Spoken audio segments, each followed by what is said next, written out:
ডাকলো, তখন আমি তোমারে ডাকতে শুরু করলাম মা মা। এই মা ডাক শোনার জন্য তুমি এত কষ্ট করলা, আর পরের বাড়ির মাইয়া বাড়িতে আইসাই তোমারে ডাকা শুরু করছে মা মা। তো যেই লোক তোমারে মা ডাকে তারে আমি ভালোবাসবো না কেন মা?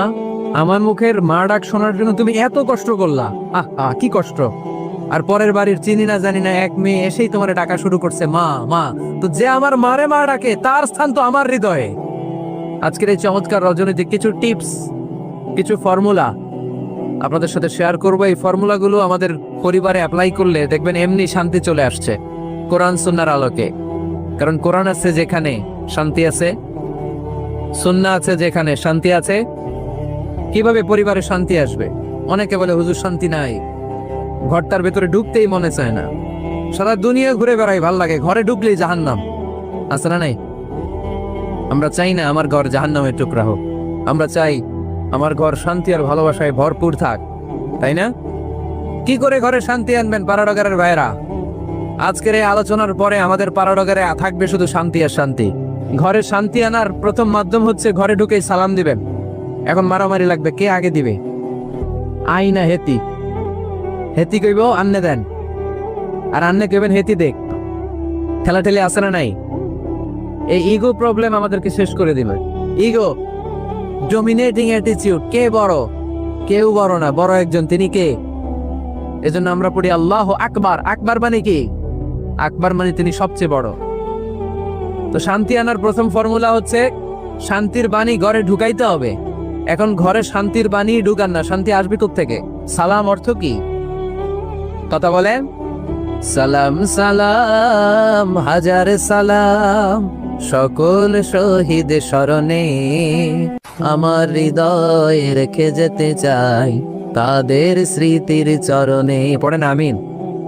আমাদের সকল ভাষা শহীদ আর মুক্তিযোদ্ধা, তাদের প্রতি আজকের এই মাহফিলের পক্ষ থেকে আমরা জানাচ্ছি সালাম। শান্তি ছড়িয়ে পড়ুক বিশ্বময়। আমরা কি যুদ্ধ চাই? কি চাই?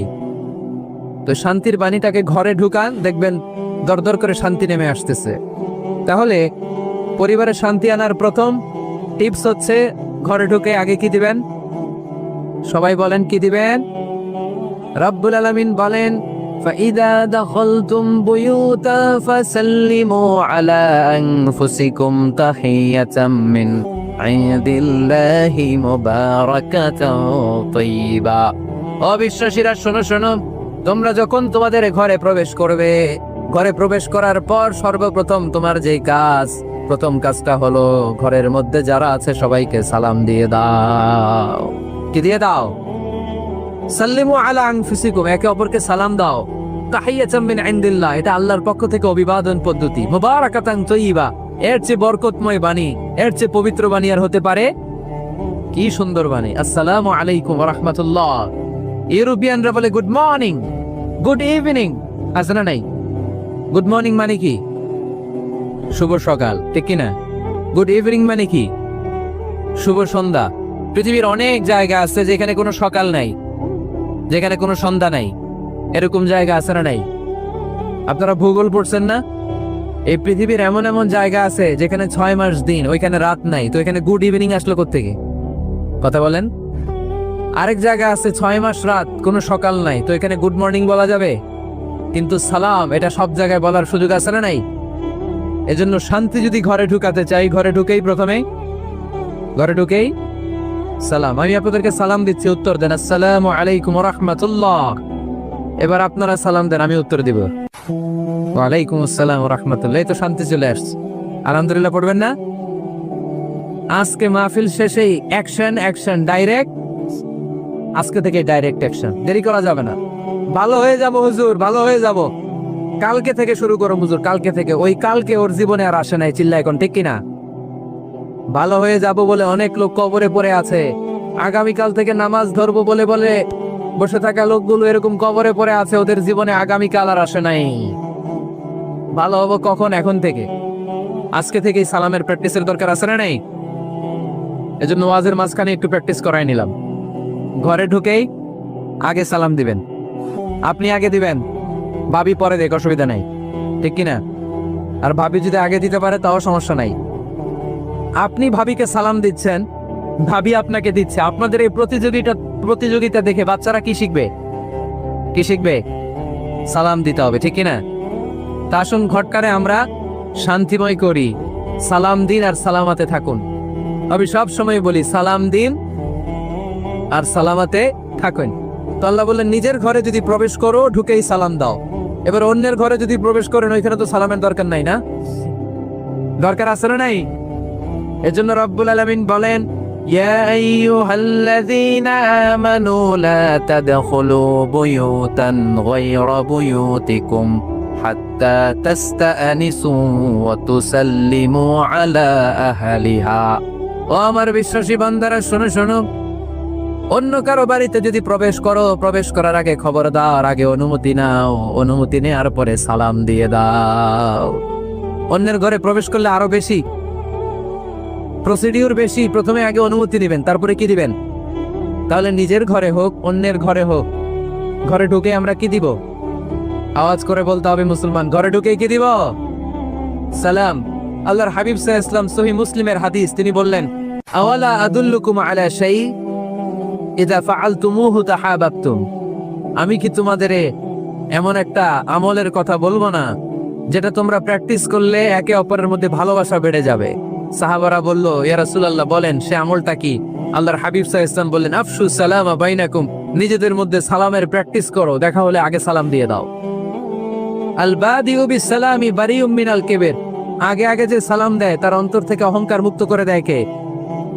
যাদের অন্তরে ইগো বেশি, ইগো অহংকার বেশি, আগে সালাম দিবেন। কয়েকদিনের ব্যবধানে দেখবেন আর ইগো নাই, ইগো নাই। আমি চাই আজকে থেকে শুরু করে সামনের 7 দিন এই পাড়াডগারে আমি সালাম সপ্তাহ ঘোষণা করলাম। কি সপ্তাহ? শোনেন নাই কোথাও? বৃক্ষরোপণ সপ্তাহ আছে না নাই? হ্যাঁ, বাণিজ্য মেলা সপ্তাহ আছে না নাই? এই সপ্তাহ সেই সপ্তাহ, ক্রিকেট সপ্তাহ আছে না নাই? আজকে এই 6 জানুয়ারি রাতে আমরা ঘোষণা দিলাম সামনের 7 দিন পাড়াডগারে কি সপ্তাহ পালন হবে? আওয়াজ করে বলে সালাম সপ্তাহ।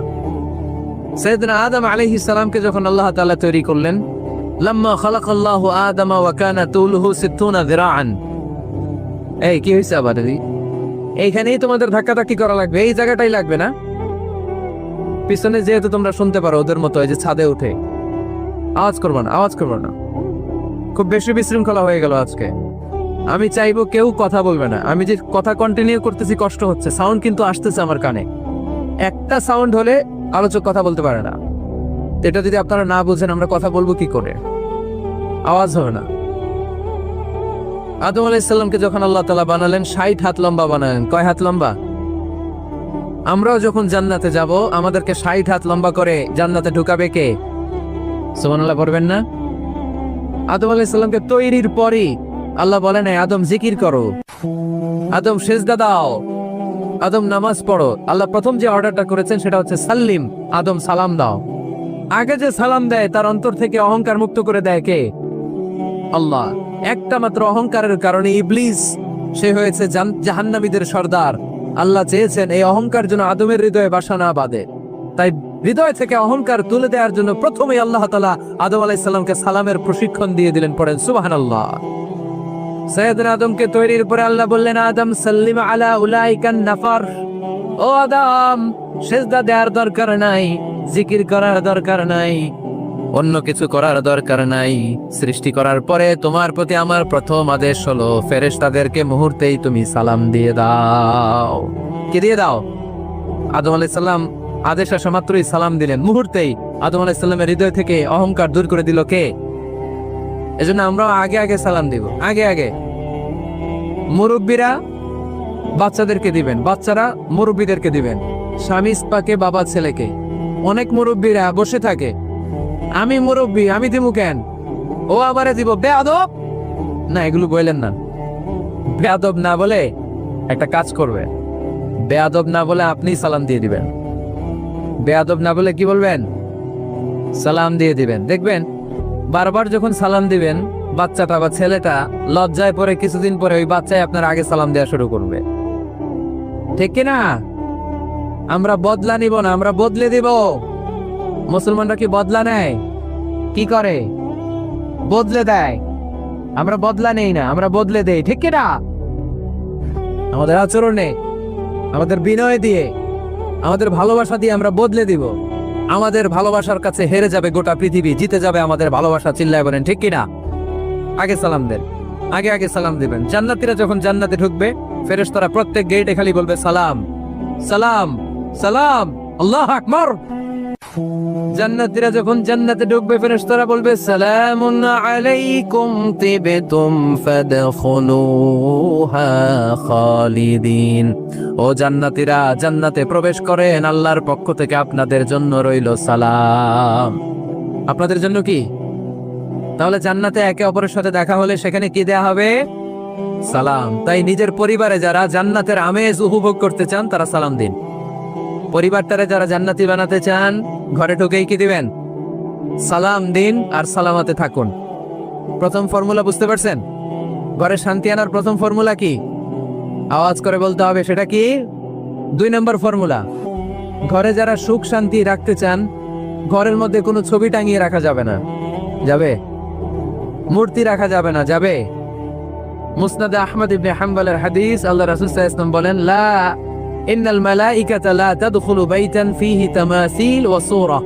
যে ঘরে মূর্তি আছে, যে ঘরে ছবি টাঙিয়ে রাখা হয়, ওই ঘরে আল্লাহর রহমতের ফেরেশতা প্রবেশ করে।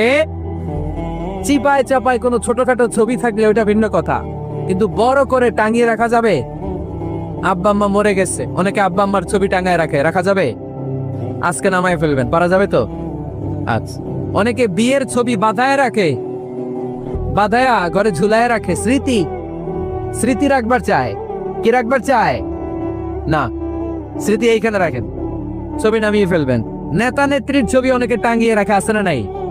না, নামায় ফেলেন, নামায় ফেলবে। পীর সাহেবের ছবি টাঙায় রাখে? ও না না, এগুলো করবেন না। স্মৃতি যদি রাখতে হয়, বিয়ের ছবি কিংবা ফ্যামিলি গ্রুপ ছবি হতে পারে, আব্বা আম্মা ভাই বোন মিলে আমাদের মতো করে আমাদের পরিসরে আমরা একটা ছবি তুললাম, এই ছবি অ্যালবামের মধ্যে তালাবদ্ধ করে রাখতে হবে, ঠিক কিনা? ঘরের মধ্যে ঝুলিয়ে রাখা যাবে। স্মৃতি সংরক্ষণের জন্য 1-2টা ছবি রাখতে পারেন, অ্যালবামের মধ্যে রাখবেন। কি লাভ? মাঝে মাঝে যখন খুলবেন, 10 বছর আগের ছবি যখন খুলবেন, দেখবেন হায় রে, এই গ্রুপ ছবিতে পাশে আমার দাদা ছিল, আজকে দাদা নাই। আব্বা ছিল, আজকে আব্বা নাই। আমার দাড়িগুলো কালো ছিল, এখন দাড়ি আর কালো নাই, সাদা হয়ে গেছে। মরণের কথা চিন্তায় আছে না নাই? আখিরাতের কথা স্মরণ হবে। তো আজ থেকে আমরা ছবি টাঙিয়ে রাখবো না, নামায়ে ফেলবো। রহমতের ফেরেশতা তো আসতে চায় আপনার ঘরে, আপনি ঢুকার বন্দোবস্তই তো রাখেন নাই। রহমতের ফেরেশতাকে ঢুকার সুযোগই তো আপনি দিচ্ছেন না। ঢুকবে কেমন করে? বিয়ের ছবি, আব্বা আম্মার ছবি, নেতা নেত্রীর ছবি টাঙিয়ে না রেখে অ্যালবাম বন্দি করে রাখেন, প্রয়োজনে দেখবে। অনেকে বাঘের শোপিস, সাপের শোপিস, কুমিরের শোপিস সুকেসে সাজিয়ে রাখে, আছে না নাই? রহমতের ফেরেশতা আসে না, এগুলো রাখবেন না। কোন প্রাণীর শোকেস, শোকেসের ভেতরে প্রাণীর শোপিস রাখা যাবে না। অনেকে ঘরের মধ্যে পিয়ানো রাখে, পিয়ানো, আছে না নাই? বাঁশি রাখে, বাঁশি, গিটার। সব ভালো, তুই একা বাসিস নে, একটু ভালোবাসিতে দিস মরে। গিটার বাজায় আর গাইতেছে মামায়। আহা, আসে না তোমার ঘরে রহমতের ফেরেশতা, ঠিক কিনা? হারমোনিয়াম, একতারা, দোতারা, সেতারা, এগুলো রাখা যাবে? ঢোল রাখা যাবে? ঢুকে না রহমতের ফেরেশতা। তো রহমতের ফেরেশতা রহমতের পয়গাম নিয়ে আসবে আপনার ঘরে। যদি আপনি চান, ছবি না নামিয়ে ফেলুন, মূর্তি সরিয়ে ফেলুন, দোতরা, ঢোল বাদ্য এগুলো ভেঙে ফেলে দেন। আল্লাহ রাসূল সাল্লাল্লাহু আলাইহি ওয়াসাল্লাম বললেন, বুইসতু আন উকাসসিরাল মাযামির, ঢোল বাদ্য, হারমোনিয়াম, গিটার এগুলোকে ভেঙে মাটির সাথে গুঁড়িয়ে দেওয়ার জন্য বিশ্ব নবীকে আল্লাহ তাআলা জমিনে পাঠিয়েছে। ঢোল বাজানো হারাম, এগুলো বাজাবেন না, রহমতের ফেরেশতা আসবে না। কোনো হেভি মিউজিক্যাল ইনস্ট্রুমেন্ট ঘরে রাখা যাবে না। তবে তবে আপনি গাছের ছবি, প্রকৃতির ছবি, নদী নালার ছবি, এগুলোর ক্যালিওগ্রাফি বাধাই করে দেয়ালে টাঙিয়ে রাখতে পারেন, এতে কোনো সমস্যা। বাচ্চা মেয়েদেরকে কাপড়ের তৈরি পুতুল দিতে পারেন, এটা তো কোনো সমস্যা নাই। আম্মা জান আয়েশা রাদিয়াল্লাহু তাআলা আনহা, উনি কাপড়ের পুতুল দিয়ে খেলা করতেন। কাপড়ের ঘোড়ার পুতুল, মানুষের পুতুল, এগুলো দিয়ে খেলতেন, এটা জায়েজ আছে। কিন্তু চোখ আছে, নাক আছে, মুখ আছে, হাত আছে, এরকম পুতুল ঘরে রাখা যাবে? দেখেন ইসলামী শরিয়াত কত চেক এন্ড ব্যালেন্স। বাচ্চা মেয়েদের জন্য এটা কেন জায়েজ? কারণ এই মেয়েই কিছুদিন পরে মা হতে চলেছে, ঠিক কিনা? এদের হাতেই লালিত পালিত হবে আগামী প্রজন্ম। দেখবেন বাচ্চা মেয়েরা ছোট্ট ছোট্ট পুতুল দিয়ে খেলা করে, এরা রান্না করে, বাচ্চারা দুধ খাওয়ায়, বাচ্চারা গোসল করায়, আছে না নাই? ইসলাম এটা জায়েজ করেছে এজন্য যাতে ছোটবেলাতেই বড় হয়ে তার উপর যে দায়িত্ব চাপবে ছোটবেলাতেই যেন এটার প্রশিক্ষণ হয়ে যায়। সুবহানাল্লাহ পড়েন। খেলার ছলেই প্রশিক্ষণ হয়ে গেল। তো এই জন্য ঘরে যারা শান্তি চান এগুলো রাখবেন না। ঘরে হিন্দি সিরিয়াল দেখা যাবে না। এইবার আসতে আসল ওয়াজ ঢুকে না, রহমতের ফেরেশতা ঢুকে না। এই জন্যই অশান্তি, এই জন্যই অশান্তি। হিন্দি সিরিয়াল দেখা যাবে না, জি বাংলা দেখা যাবে না, স্টার জলসা দেখা যাবে না, ইন্ডিয়ান কোন অশ্লীল চ্যানেল ঘরে দেখা যাবে না। রহমতের ফেরেশতা ঢুকে না। আমার বোনেরা, মহিলা প্যান্ডেলে আপনাদের কারো যদি এই অভ্যেস থেকে থাকে, একদিনে তো আর ছাড়তে পারবেন না, আস্তে আস্তে। কি বলেন? অনেকে সিগারেট ছাড়তে চায়, আমার কাছে আসে, হুজুর আপনার ওয়াজ শুনে নামাজ ধরছি, দাড়ি রাখা শুরু করছে, সিগারেটটা তো ছাড়তে পারি না। তো জিজ্ঞেস করলাম কয়টা করে খান প্রতিদিন? কয় 10টা। কত বড় ডাকাই! তো ওরে যদি বলে কালকে থেকে একটাও খাওয়া যাবে না, ও বাঁচবে না মরবে? মরবে। তা আমি বললাম চালায় যান, চালায় যান, অল্প অল্প। এই সপ্তাহ একটু কমায় খায়েন, 8টা করে খায়েন, পরের সপ্তাহ 5টা করে খায়েন, কমাইতেস। এরপরের সপ্তাহ 3টা, পারতেস। এরপরের সপ্তাহ 2টা, তাও ভালো। এরপরের সপ্তাহ 1টা। যেই সপ্তাহ উনি 1টা করে খায়, পরের সপ্তাহে বাদ দেওয়া যাবে না? গ্রাজুয়ালি। অনেক এলিট সোসাইটির ফ্যামিলি, তাদের বাবারা আমার কাছে আস বলে, হুজুর ধন সম্পদ সোশ্যাল স্ট্যাটাস আল্লাহ কম দেয় নাই, তো আপনার ওয়াজ শুনে আলহামদুলিল্লাহ আমরা পরিবর্তিত হতে শুরু করেছি।